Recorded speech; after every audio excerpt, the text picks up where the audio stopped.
Scrambler chez Ducati, c'est une marque à part, un monde à part dans l'univers Ducati.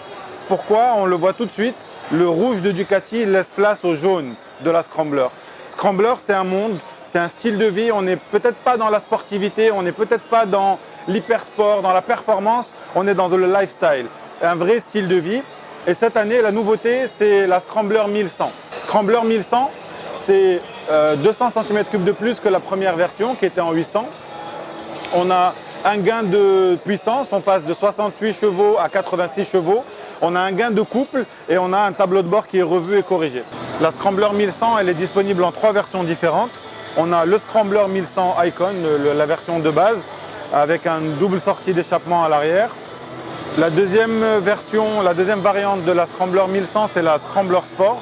Là, on va avoir un design un peu différent, beaucoup plus racing. On a les doubles bandes jaunes au milieu du réservoir. On va avoir un pot d'échappement double sur le côté droit. Même si chez Motomania, on est beaucoup plus fan d'Akrapovic, eh ben, on peut dire que ce double pot thermie, vraiment, il a de la gueule. Après avoir vu la Scrambler 1100 Sport, on va passer voir la 1100 Spéciale. Alors, elle n'est pas aussi spéciale que la Sport actuellement, mais on va essayer quand même de la présenter sans être très perturbé. La 1100 Spéciale, on a une couleur qui est particulière, un certain nombre d'accessoires pour la rehausser, pour rehausser le niveau de la moto. On a des petits couvre bocaux de liquide de frein et liquide d'embrayage. On va avoir une double ligne sur le côté droit, un peu comme la Sport, avec une selle retravaillée, très confortable, qu'on va peut-être voir un peu mieux comme ça. Une belle selle bien travaillée, sellerie à l'italienne. Et voilà, c'était tout pour la Scrambler 1100. On va passer voir maintenant les versions et les variantes de la 800 Scrambler. Alors cette version-là, c'est la version Café Racer. Elle est juste magnifique. J'adore la couleur, espèce de gris métal titane. Le cadre peint en bleu, elle est vraiment particulièrement belle. On a des rétroviseurs en bout de guidon, un capot de selle qui va bien, une belle couleur bleue avec un petit camailleux de bleu. Moi, je suis particulièrement fan de cette moto. Je vais essayer de me mettre à son guidon, histoire de voir ce que ça donne. Là, il ne manque plus qu'un bon vieux casque à rail à l'ancienne, un petit masque 100% Barstow et un petit cuir qui va bien de chez Segura. Et à l'attaque!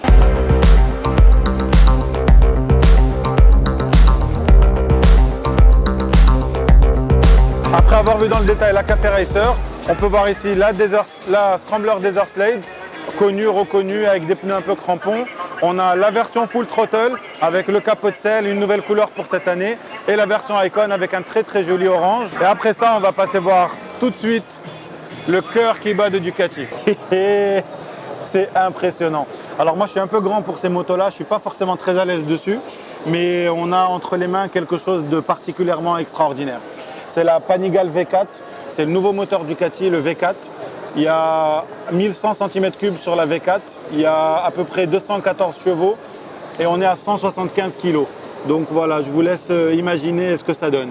Dedans, on a tout un tas d'électronique, on a un tableau de bord en TFT, un écran avec tout un tas de boutons, tout un tas de choses. On ne va pas rentrer dans les détails, pour ça vous pouvez aller voir sur n'importe quel site internet, rentrer dans le détail de ça. Nous, ce qui nous parle à première vue sur cette moto, c'est la puissance, le poids. Voilà. Après la S1000 RR de BMIR, on tombe sur une sérieuse concurrente à ça, avec un moteur V4. Donc on va peut-être avoir du couple tout au long.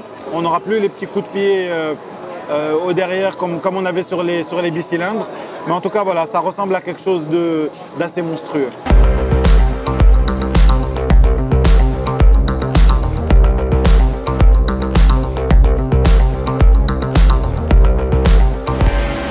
Alors on a vu la Panigale V4, c'est déjà assez monstrueux comme fiche technique.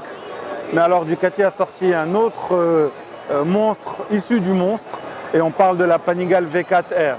V4R, c'est un moteur qui est un petit peu plus petit en displacement, on est plutôt sur 1000 cm3, 998. On va gagner en chevaux, on est à 221 chevaux, donc plus 7 chevaux par rapport à la Panigale V4 et on perd 3 kg. Donc au lieu de 175, on est à 172 kg. Je vous laisse faire le calcul, il y a tout ce que vous pouvez imaginer, de l'aide à la conduite, de l'aide au démarrage, tout un tas d'électronique issus directement de la course. On sait que Ducati est très fort en Superbike, très fort en MotoGP. On a tout ce qu'on peut imaginer, toute la recherche et développement qu'on est allé chercher en course, elle est appliquée sur cette moto assez particulière.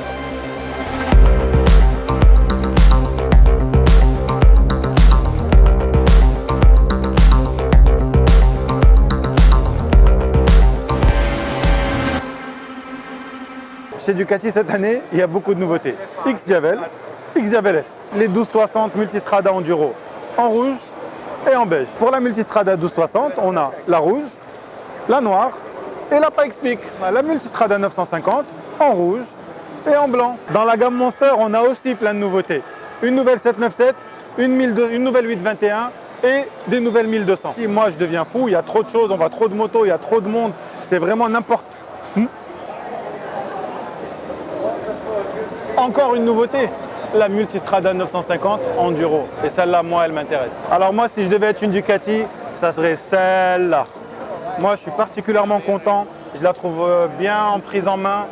On a tout un tas de boutons, l'électronique, les gros pneus à crampons à l'avant et à l'arrière, bien entendu. Les Scorpion Rally, ça doit être des Pirelli Scorpion Rally. Ils sont vraiment bien ces pneus en plus. Ça a l'air pas mal léger. On ne va pas trop rentrer dans le détail de ce que c'est techniquement. En fait, le but de nos vidéos, ce n'est pas de vous faire un déroulé de technicité et de choses un peu complexes. Pour ça, vous avez les sites internet, ils sont très bien renseignés. Nous, ce qu'on veut, c'est juste vous faire vivre avec nous notre passion de la moto, notre passion de ces belles mécaniques et de manière plutôt ludique, plutôt sympa. Voilà, c'était tout pour Ducati. Il y a beaucoup de choses encore, de nouveautés. Cette année, vraiment, on est gâtés. On est très content de vous faire partager ça avec nous. Et on se retrouve très bientôt pour une autre vidéo chez quelqu'un d'autre.